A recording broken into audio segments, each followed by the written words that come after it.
Bulletin का बाकायदा आगाज करें और सबसे पहले आपको बताएं कि चेयरमैन सेनेट यूसुफ रजा गिलानी ने गैर मुनासिब रिमार्क्स पर ऑपोजिशन रुकन असम्बली फलक नाज की रुकनीत 2 रोज के लिए मुअत्तल कर दी है।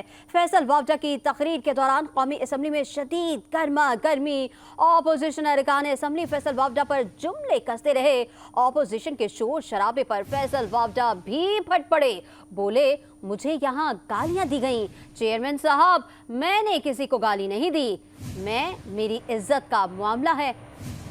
ऑपोजिशन रुकन मुआफी मांगे या उनकी रुकनियत मुअत्तल की जाए, जिस पर चेयरमैन सेनेट यूसुफ रजा गिलानी ने कहा कि रुकन के नामुनासिब अल्फाज हज़फ कर दिए हैं। फलक नाज की रुकनियत 2 दिन के लिए मुअत्तल की जाती है।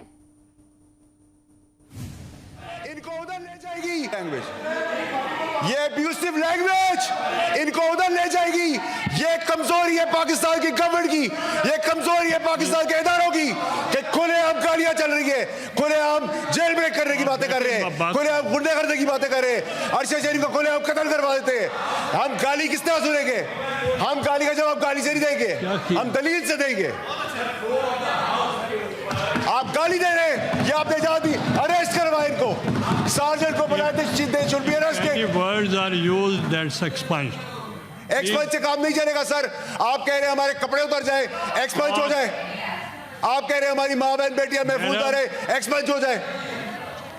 चेयरमैन साहब, आपने देखें, चेयरमैन साहब, she has to apologise for the behaviour, she has to apologise.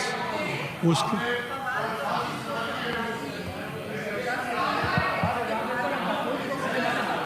the word used stand expunge। और अगर नेक्स्ट टाइम